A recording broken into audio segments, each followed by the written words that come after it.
Hi chess friends, welcome to my channel. In this video, I'm going to show a game played in the round 7 of the FIDE Candidates Chess Tournament 2024.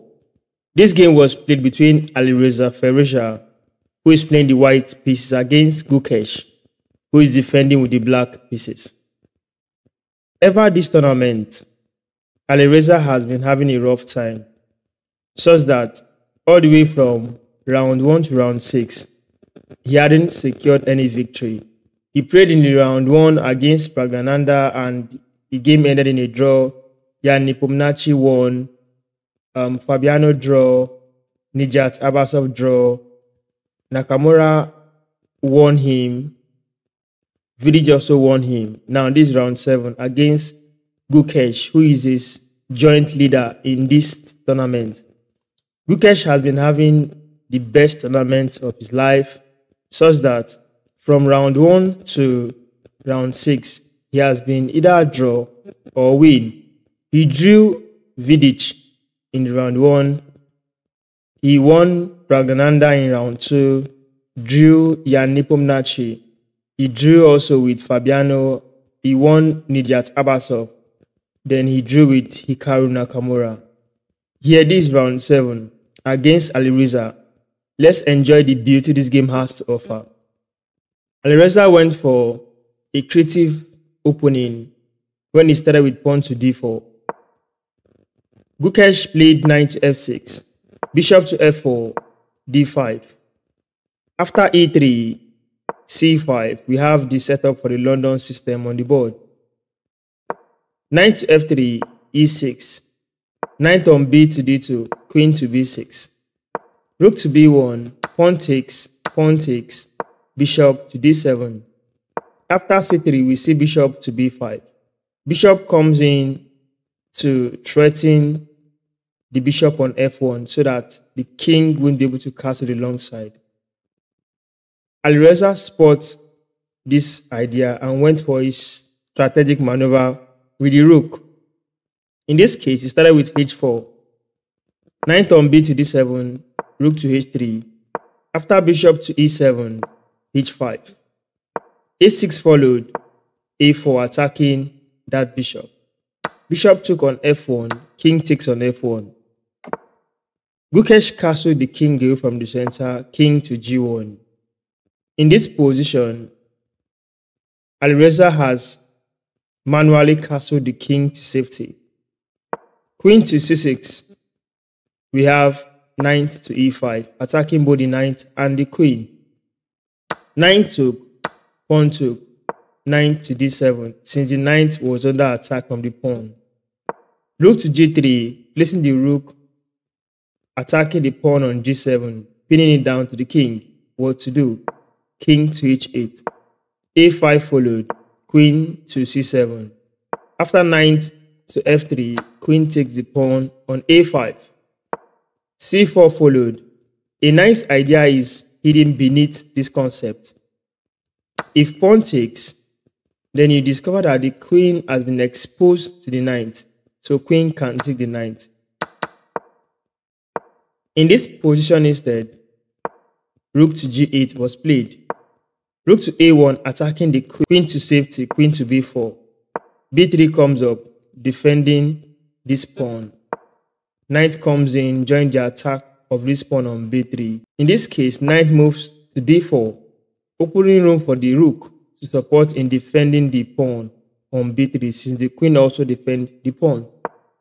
Knight to e4 comes in, trying to remove this rook from here, attacking the rook, and many things might happen. After rook moves, maybe pawn takes, queen takes might happen.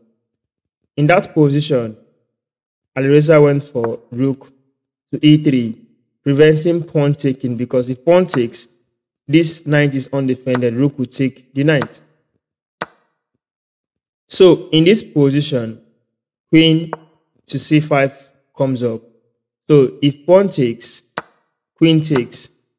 In this position, you notice that the knight is pinned to the queen. Something like this is coming, and if the knight moves, queen trade might favor black. So rook to c1 comes up. Rook on G to D8, B4, attacking that queen and removing the queen from this 5th rank. In this position, queen took, here pawn takes. It is now a matter of questioning. Do you take with the pawn or you take with the rook? In this position, Gukesh went for knight takes the pawn first on F2, going for this creative idea where king takes, rook takes. If any other move comes up, maybe the queen or the rook can pick up the knight. However, if you check the time on the clock, Alireza needs to make some few moves to get to move 41, where he needs to get extra 30 seconds increment. We are still on move 28, approaching move 29. What to do? Alireza found a continuation that still keeps him in the game, and that is rook to e4. Rook supports the queen to defend the knight. Rook on a to d8, doubling the 2 rooks against this knight, supporting the queen. What to do? Look at his time, he's low on time. He made a decision again with bishop to e3. After bishop to c5, piling up pressure on that knight, he needs to make a decision.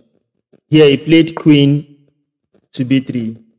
There are things that can go right and wrong in this position. However, there is no enough time. This is still as at move 31.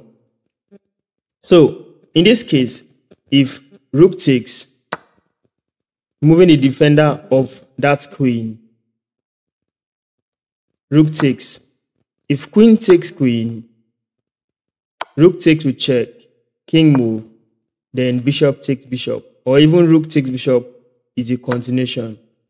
There is no enough time to calculate this. For this kind of game, there is enough pawns that could go on to fight alongside with the queen against 2 rooks and a bishop. However, because of the low time and pressure connected to time control, Gukesh went for this continuation with queen takes queen instead. Knight takes in a hurry, bishop takes, rook takes. You will notice that this setting position and that variation gave rise to having extra 3 pawns against this knight. However, we need to see how both parties will play in this fast and blazing endgame. a5 comes up, rook to c7. After a4 attacking the knight, knight to c5. Rook came into the game to defend the pawn since the knight also attacked the pawn.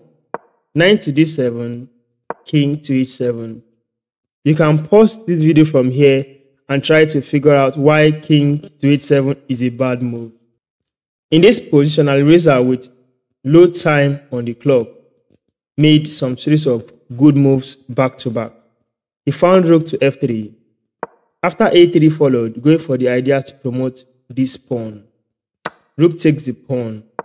King goes back to h8. Here, knight to f8 comes up, stopping this rook from coming back, then preparing knight to come to this square, g6 to harass the king and create checkmate net. After a2, knight to g6 check comes up. Here, the game ended, Alireza won. In this position, Black lost both on time and has to resign the game, in the sense that if the king moves, rook takes pawn is checkmate. If the king also come here, then rook takes pawn is checkmate. Out of 7 rounds, this is the first win for Grandmaster Alireza Firouzja in this FIDE Candidates Chess Tournament 2024. Let's enjoy the rest of the half of the tournament because this is just the first half. There's a lot of goodies and beautiful games the remaining half has to offer. Stay tuned for more chess games from the FIDE Chess Tournament on this channel. Till then, see you.